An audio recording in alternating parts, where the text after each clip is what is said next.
Kena jadi koruptor di Indonesia. Karena gini, kebijakan yang ya bayangkan, kita bisa tahu di negara-negara lain koruptor itu dihukum mati. Di kita dipotong masa tahanan. Harusnya. Bercanda dalam ronda, waspada di setiap kita, karena begal dan pencuri lebih waspada daripada kita. Bercanda dalam ronda bukan hanya di waktu malam, pagi, siang, sore, dan kala maghrib menjelang, kita harus selalu waspada. Kepres itu ada masa berlakunya hingga 2023. Itulah yang mumpung sekarang situasi ini menjadi satu bentuk pembelajaran, suatu bentuk pengetahuan kepada masyarakat secara umum, secara khusus kepada pihak-pihak yang memang punya kewenangan dalam penanganan itu, khususnya kami juga LSM, pegiat anti korupsi, yang memang kita sikapi di dalam semua proses pengawalan ini, supaya apa yang menjadi amanat daripada Presiden kita bisa kawal sebaik-baiknya, yang akhirnya potensi-potensi kerugian negara itu jangan kita hanya mengacu kepada 110 triliun, tapi kita maksimalkan potensi-potensi itu sehingga poin-poin besar apa yang menjadi hak rakyat itu benar-benar bisa kembali, khususnya dalam satu kasus yang kita contohkan di itu tadi. Oke.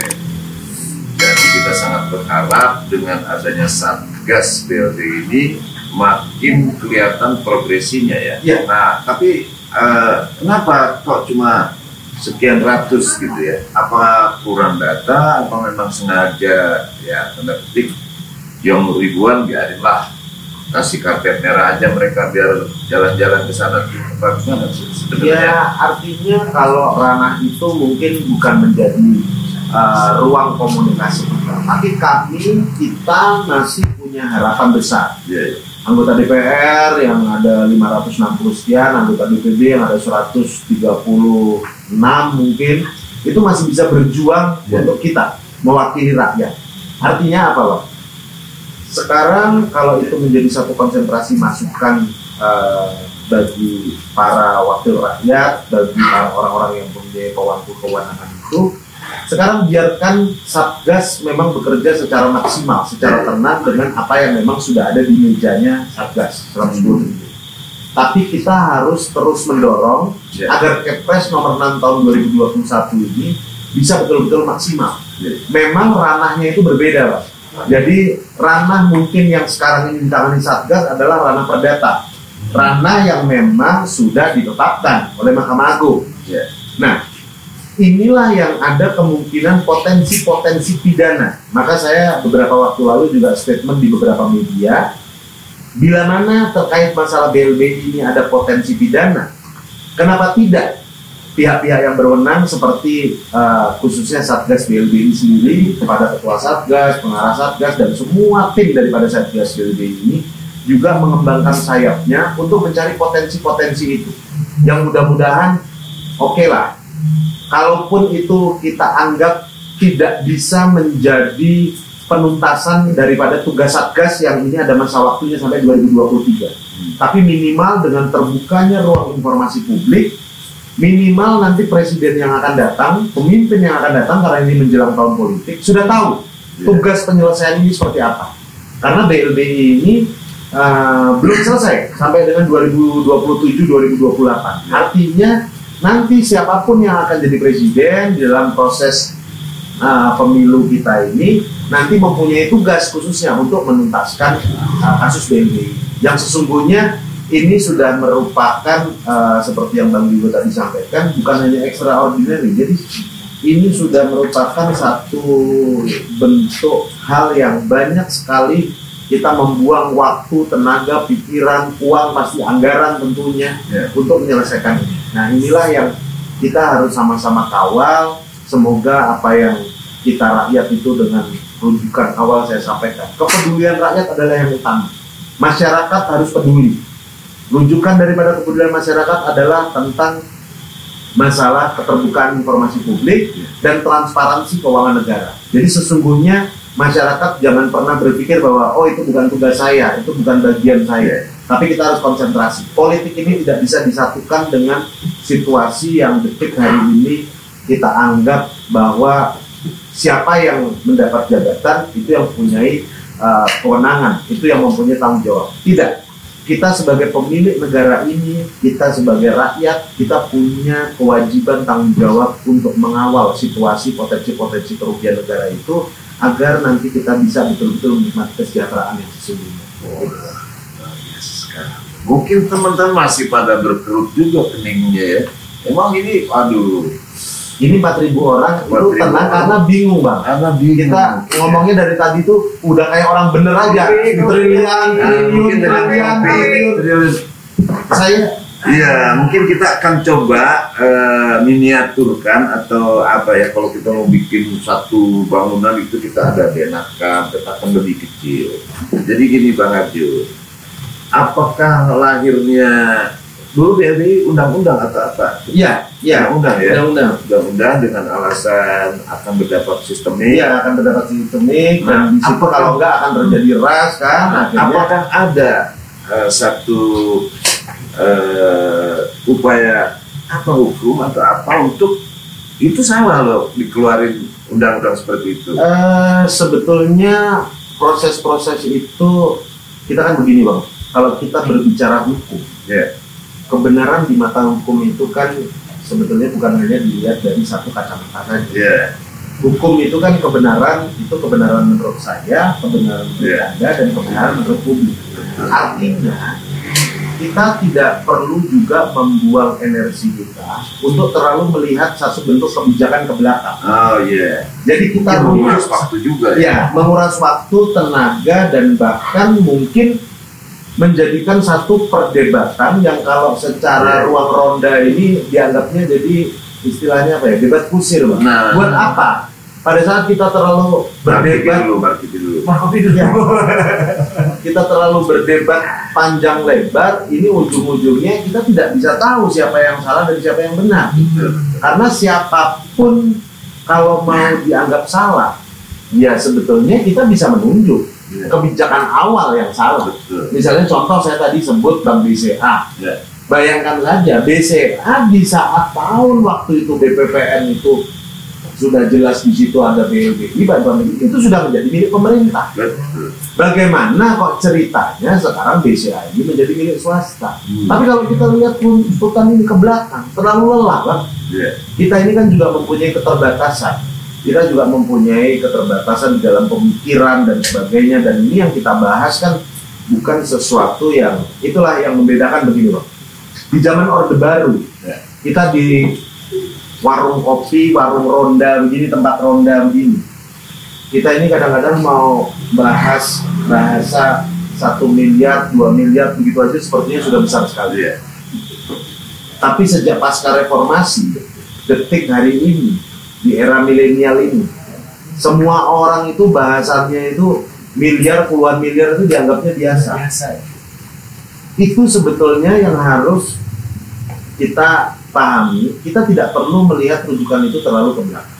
Kita tidak usah juga menunjuk siapa yang salah, siapa yang benar. Yang ada adalah bagaimana kita ini sekarang mencari solusi bijak untuk kembali keberpihakan kepada masyarakat. Karena sesungguhnya kita ini kan punya keterbatasan semua lah, seperti disampaikan lagi. Belum lagi kalau yang paling ujung itu keterbatasan usia. Bayangkan saja kenapa sekarang ini saya bisa dibilang juga banyak menyerap pengetahuan, ilmu, data juga terkait kasus-kasus yang lampau seperti BLBI. Karena bisa dibayangkan, Menko di zaman itu sekarang usianya itu sudah 80-an. Menteri sudah 70-an. Mungkin sudah susah. Mungkin kalau beliau tahu saja dengan apa yang beliau miliki, mungkin beliau sudah akan menjawab, ya sudah ini saya beri data. Tapi jangan minta saya untuk berpikir lagi. Nah itu yang agak susah. Kita mau denakan, kita mau petakan susah. Makanya kita coba sempitkan, kita coba hematkan semua ruang penyelesaian ini. Dan seperti saya sampaikan tadi, situasi detik hari ini adalah situasi yang menurut saya sudah mulai mengkerucut. Artinya kita kerucutkan saja terhadap penanganan masalah sekarang yang ada. Pengkerucutan masalah itu jangan sampai menimbulkan masalah-masalah baru. Kita sudah sama-sama tahu lah, tidak usah bicara kasus BLBI. Kasus pandemi COVID sekarang semua juga sudah teriak-teriak. Adalah korupsi PCR, ada korupsi yang terkait dengan masalah yang terkait COVID dan sebagainya. Itu kita bansos dan sebagainya, sudah sampai ada menteri yang masuk penjara dan sebagainya. Itu kan membuang energi dan pemikiran kita. Saya memang tidak pernah konsentrasi kepada urusan korupsi-korupsi yang lain. Saya mau fokus istiqomah karena bagi kami, saya mempelajari data BLBI sampai detik hari ini saja saya belum merasa bisa paham. Tetapi alhamdulillah dengan semua situasi, keadaan, proses perjalanan perjuangan yang kita lakukan, detik hari ini meskipun pelan, tapi sudah mulai terarah, terukur. Nah, tolak ukur itulah yang kalau kita lagi ngobrol begini, Bang, kita sekarang lihat apa yang sekarang kita rujuk. Jadi kita sudah tidak usah melihat kebijakan, undang-undang atau apapun yang lampau. Kita lihat detik hari ini sudah ada penanganan yang komprehensif, sudah ada landasan aturan hukum yang berjalan. Nah, tinggal kita coba untuk kawal dan koreksi. Kalau itu memang sesuatu yang sudah benar, misalnya contoh 110 triliun. Jangankan saya mau berbicara 900 atau ribuan triliun. Satgas detik hari ini saja mungkin mau dapat 20 triliun aja susahnya selama baru berapa persennya yang dia dapatkan. Jadi bisa dibayangkan kalau akhirnya data itu ditetapkan dengan 900 triliun, gimana caranya mau collect duit itu balik? Nah, itulah yang sebenarnya kekuatan itu kuncinya adalah ada pada rakyat. Rakyat harus bagaimana? Harus peduli, Bang. Peduli terhadap pengawalan situasi-situasi yang ada. Jadi jangan biarkan pemerintah bekerja sendiri. Check and balance, pemerintah itu bukan pemerintah yang anti kritik. Kritik itu harus kritik yang membangun, kritik yang bijak, kritik yang bukan tendensius kepada pemerintah. Jangan sampai kita mengkritik karena dasar kita itu tidak suka. Itu tidak baik. Situasi hukum kita sini semua warga negara dilindungi oleh undang-undang. Jadi pada saat kita mengkritik, kita harus punya alasan yang kuat, kita harus punya landasan yang jelas. Dan saya sebagai pegiat anti korupsi, khususnya dalam konteks penanganan BLBI, saya juga merasa diberikan apresiasi yang cukup baik oleh para anggota dewan, oleh lembaga-lembaga pemerintah yang beliau butuh ruang informasi, komunikasi publik, mereka melakukan ruang komunikasi informasi data yang itu sedang kita buat. Insya Allah seperti yang saya sampaikan tadi, minimal jika ruang informasi publik itu bisa terbuka, belum tentu saat sampai selesai masa kepemimpinan Presiden Jokowi itu bisa tuntas juga. Tapi apapun kondisinya, minimal masyarakat peduli itu bisa kita kawal. Jadi siapapun nanti yang jadi presiden, artinya di situ ada PR. Kalau PR itu nanti dijadikan sebagai janji kampanye lagi, itu lebih baik. Jadi sebetulnya kan mudah saja. Pada saat pemilu ada orang yang mencalonkan diri jadi presiden, janji kampanye itu sekarang harus detail. Jangan hanya mau menyelesaikan kasus korupsi yang mana. Korupsi ini kan sudah menggurita. Sekarang bingung juga. Sekarang, iya, ibaratnya kan begini sekarang. Korupsi sekarang ada istilah gratifikasi. Sebetulnya di dalam, ya kayak sekarang ini kita mau Natal, tahun baru. Bayangkan, zaman Orde Baru. Itu mungkin orang Natal, tahun baru, Idul Fitri, hari-hari raya, itu menerima parcel, menerima hadiah, itu boleh, tidak dikatakan gratifikasi. Sekarang kan kasihan rekan-rekan kita yang ANS, ASN, TNI, Polri, kadang-kadang mau menerima hadiah dari rekan segala macam, bukan urusan korupsi, nggak berani menerima. Tapi itu kalau kita lihat lagi secara detail, kenapa kok hal itu terjadi? Sebenarnya negara juga tidak membuat aturan yang sebegitu amat, tapi penyalahgunaan atas proses itu yang salah. Jadi ibaratnya begini, Pak. Kalau misalnya diberikan parcel, kalau wujudnya itu maksimal makanan atau pecah belah, apa-apa. Yang salah itu kan kadang-kadang sekarang pecah belah di belakangnya ada dolarnya. Itu kan yang nggak boleh kan? Atau ada bentuk daripada kepentingan, atau ada nilai maksimal, atau ada nilai-nilai yang, nah itulah ini kebanyakan nilai minimal ya. nilai minimal. Tapi sekarang ini kan orang ini kan sudah pintar semua lah. Nah itulah yang akhirnya negara pukul rata membuat tata aturan itu. Tapi apapun itu baik-baik saja. Kita ini sudah semakin baik lah. Menurut saya proses kita dari masa Orde Baru, reformasi, kita jangan pernah mengatakan reformasi itu gagal.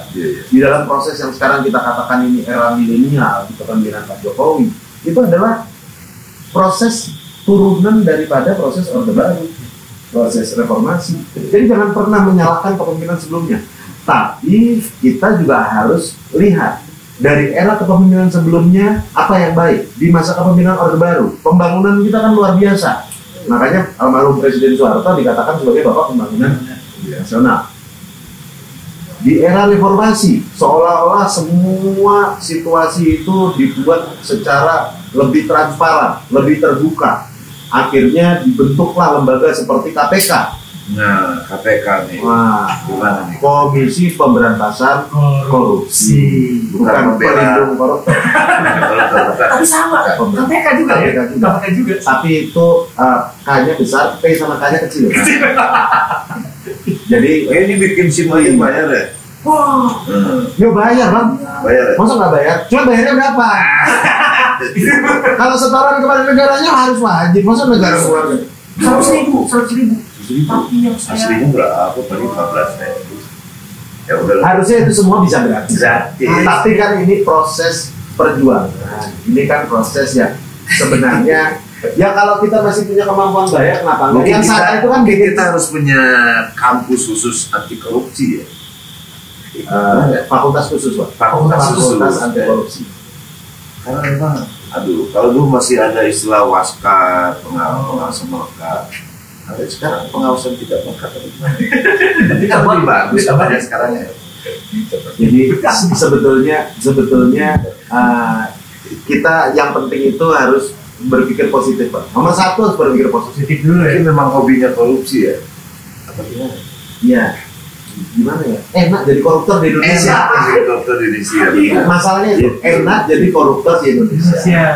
Karena gini, kebijakan yang ya bayangkan kita bisa tahu di negara-negara lain koruptor itu dihukum mati. Di kita dipotong masa tahanan. Harusnya dipotong jari, tapi dipotong masa tahanan. Nah itu semua saya tidak mau terlalu masuk ke ranah itu karena kan itu bagian daripada proses kebijakan yang bercanda aja di situ. Cuma gimana gitu, sebetulnya juga memprihatinkan. Karena kita ini sebetulnya kenapa kok hukuman kita ini belum maksimal? Karena mungkin tempat menampung para koruptor ini juga tempatnya juga belum maksimal, terlalu budak nanti penjaranya terlalu penuh kan. Kalau misalnya ini dibuka secara transparan semuanya. Dan gimana ya? Kalau kita berbicara tentang masalah itu ya seperti yang saya sampaikan tadi, enak jadi koruptor di Indonesia. Kenapa bisa begitu? Bang Dito tadi kan sudah menjawab.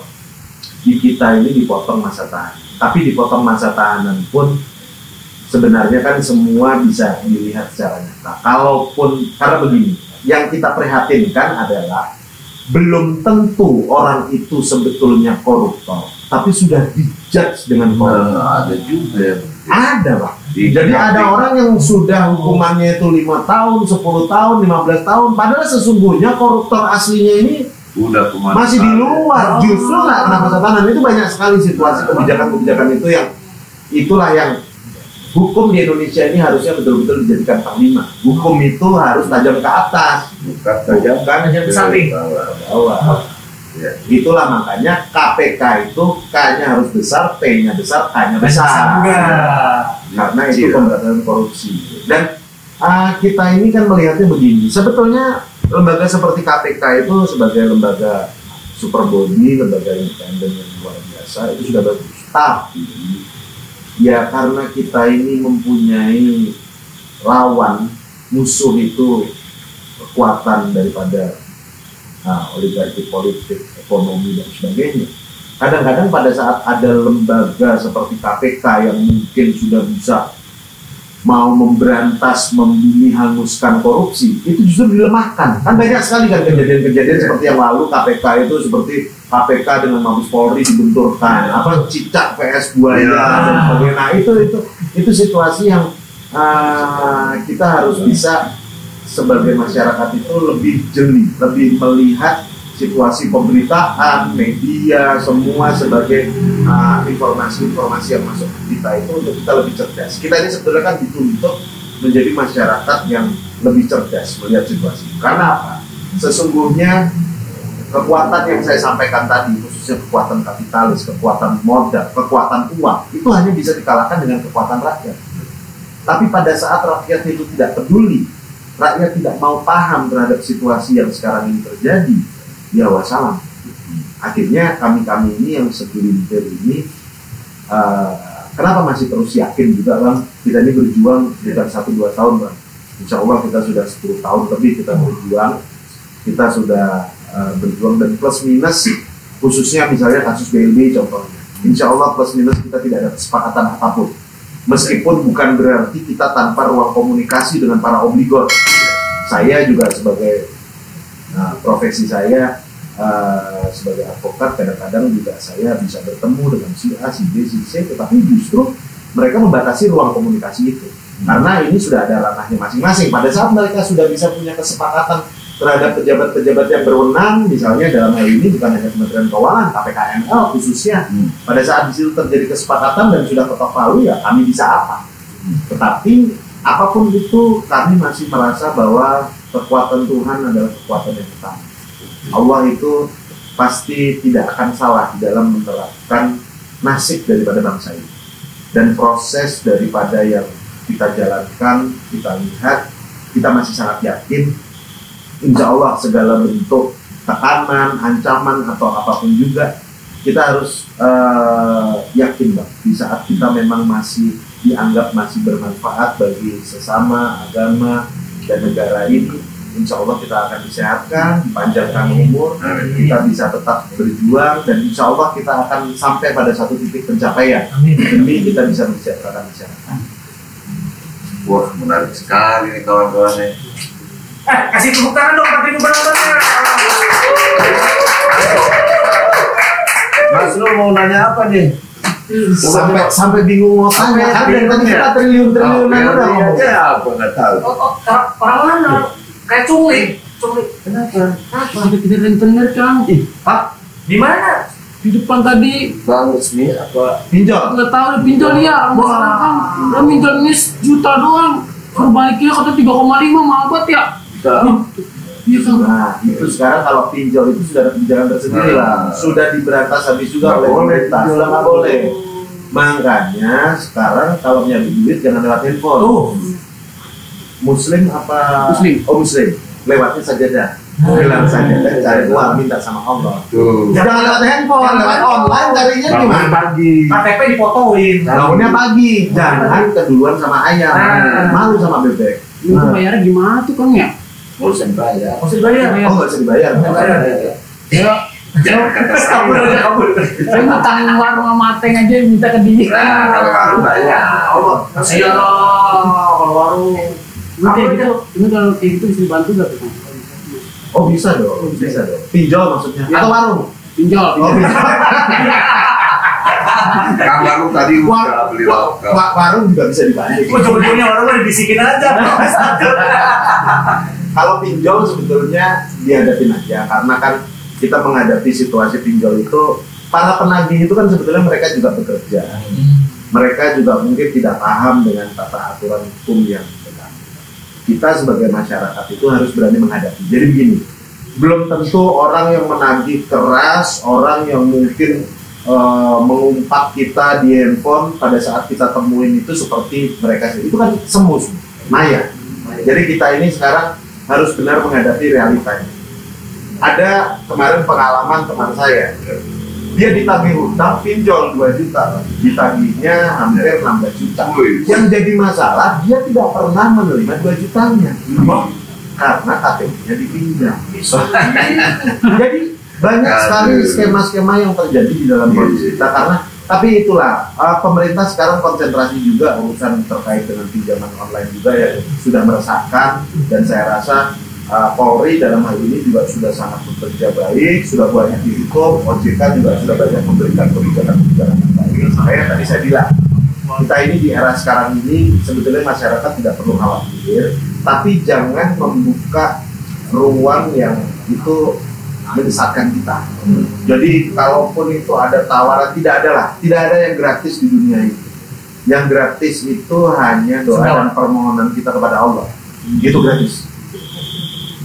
Tapi itu pun kita benar-benar harus tulus ikhlas dengan segala permohonan kita. Kita harus yakin bahwa rezeki kita tidak tertukar. Jadi urusan yang terkait sekarang misalnya sudah terlanjur ada urusan pinjol. Kalau tadi mau minta dibantu, siapa yang telepon, nanti saya rekomen ada ke rekan saya, nanti biar dibantu, biar dia ada PIN. Tapi kalau memang betul-betul hutang, misalnya hutangnya 1 juta, sebetulnya kalau seperti Bang Bijo sampaikan tadi, nggak usah dibayar saja, bisa sih. Tapi kalau saran saya, tetap harus dibayar. Karena hutang ya. Karena hutang, isgari man aumut sahidah. Orang itu mau punya pahala yang seberapapun, mau mati di jalan Allah itu dalam bersahid saat meninggalkan hutang, jadi nggak jadi sakit. Jadi kalau memang nerima duitnya 1 juta itu ya dikembalikan. Kalau misalnya pas uangnya nggak ada, hutangnya dialihkan ke bank dia. Udah bayar. Bisa begitu. Saya sih niatan mau bayar, cuma nggak ada surat-surat kayak gitu loh, cuma kayak preman-preman gitu doang datang ngejar-ngejar. Belum pernah sama sekali bayar. Pengen bayar, Tapi nggak tahu mau bayar yang mana. Iya. Tapi uangnya adanya yang mau buat bayar. Ada dipinjemin sama dia. Dia abang saya. Iya. Kayaknya juga dari dia. Ya udah bayar lah. Bayar. Jangan lupa warung bayar juga. Pokoknya Pokoknya aja. Jangan hutang lagi. Jangan hutang lagi. Dihapus aplikasinya. Oke, di utang abadi saya. Nah, kantornya harus buang. Saya dua, saya utang. Makanya yang kodong. Iya, pijat lah. Oh, maksudnya lagi. ya udah Kang, mau ngider lagi nih. jangan minder cari hutang. Jangan. Iya. Pengen cari utang. Tuh, anak Pak RT aja apelin. Katanya belum diapelin sama kamu.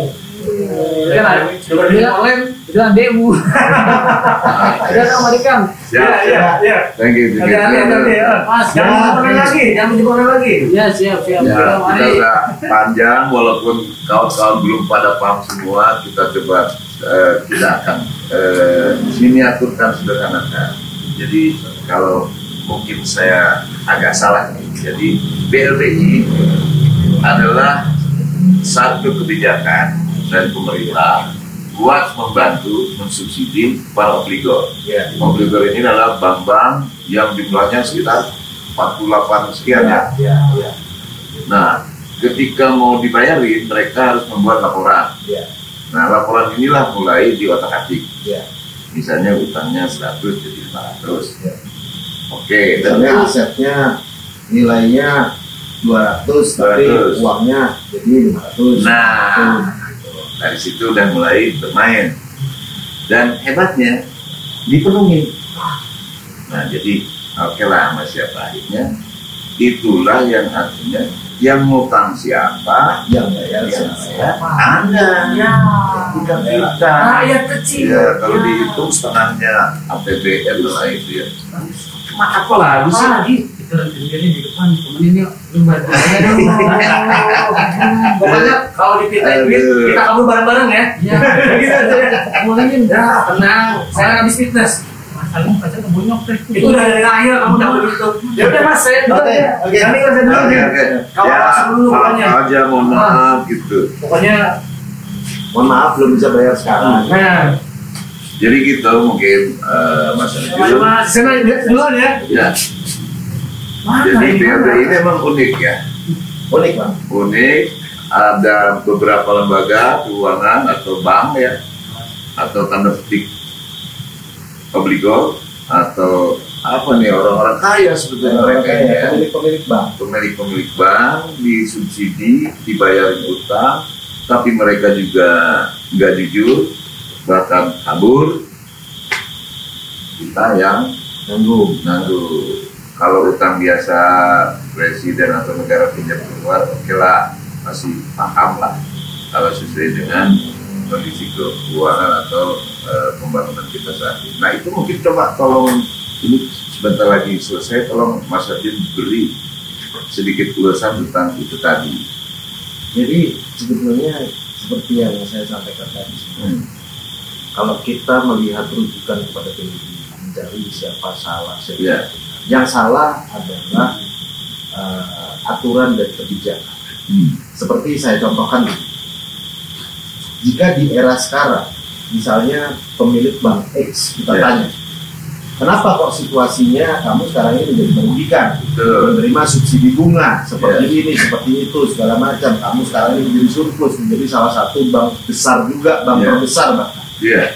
Mereka akan menyampaikan, saya saat itu juga sebenarnya tidak bermimpi seperti ini. Inilah kebaikan Tuhan kepada saya. Mereka merasa jadi seperti mendapat durian runtuh. Nah itulah yang harus kita benahi itu, dengan kita tidak terlalu membuang energi ke belakang.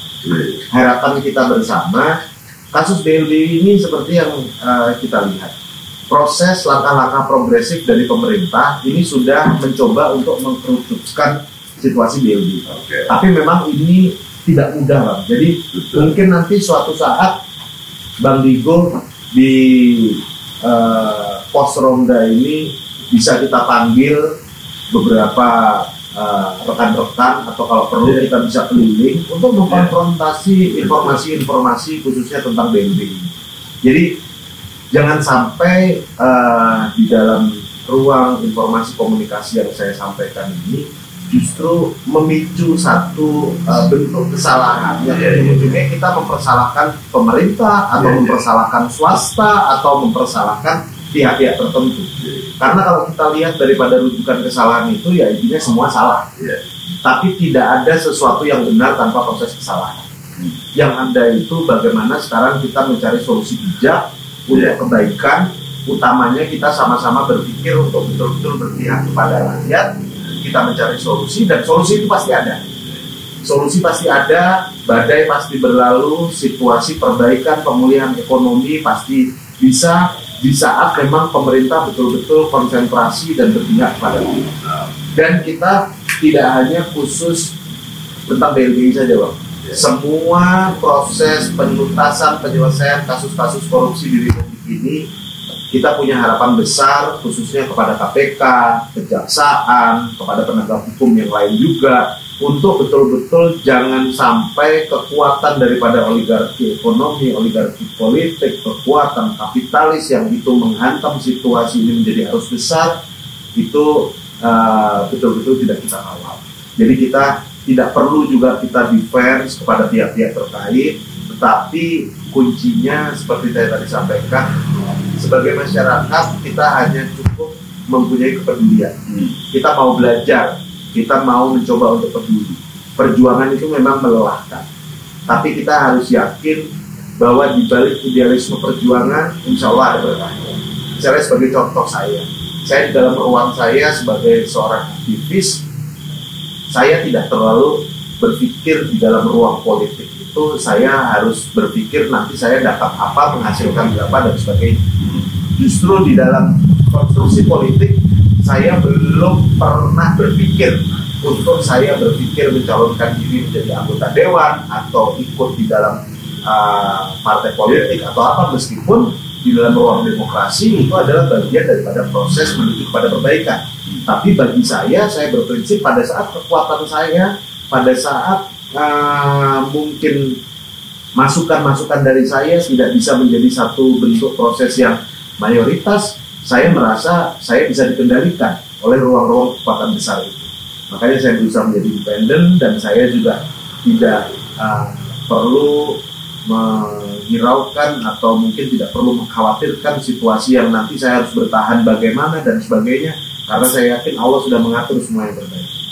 Seperti yang saya sampaikan tadi, rezeki kita tidak tertukar, proses perjuangan itu pasti ada hasil yang membuahkan baik. Pada saat kita menebar cinta dan kebaikan, insya Allah itu akan berbalik kepada kita secara lebih baik. Luar biasa. Oke kawan-kawan, kita berujung. Kalau nanti masih penasaran, kita geruduk markasnya beliau. Ya. Ini tentu memang, aduh luar biasa ya. Dari istilah kita tidak paham, dari kebijakan kita juga nggak tahu. Nah, seperti beliau bilang, paling tidak kita akan belajar tentang apa itu kebijakan keuangan negara, apa itu Satgas, ya kan? Satgas ini waduh luar biasa ya.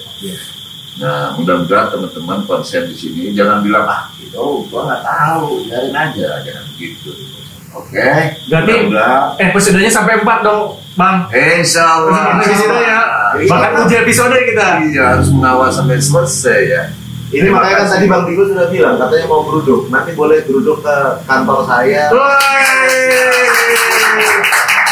Kita buka ruang komunikasi itu, mudah-mudahan nanti kan kita bisa tunjukkan juga proses-proses perjuangan kita seperti apa. Nah, mudah-mudahan itu semakin memberikan informasi-informasi pemahaman yang lebih baik lagi kepada rakyat. Dan ingat, ini sudah menjelang tahun politik, Bang.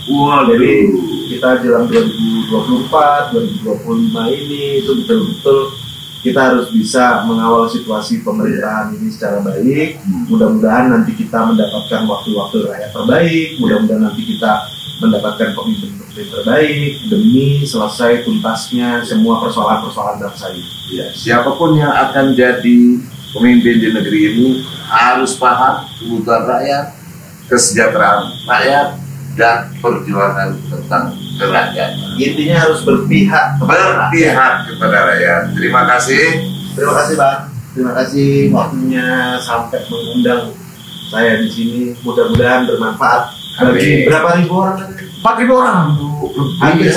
Hampir sama kayak utang kita. Nah, ya itu tinggal dibagi. 1 triliun. Terima kasih, sampai jumpa. Salam Ronda. Bercanda dalam ronda, waspada di setiap kita, karena begal dan pencuri lebih waspada daripada kita. Bercanda dalam ronda, bukan hanya di waktu malam, pagi siang.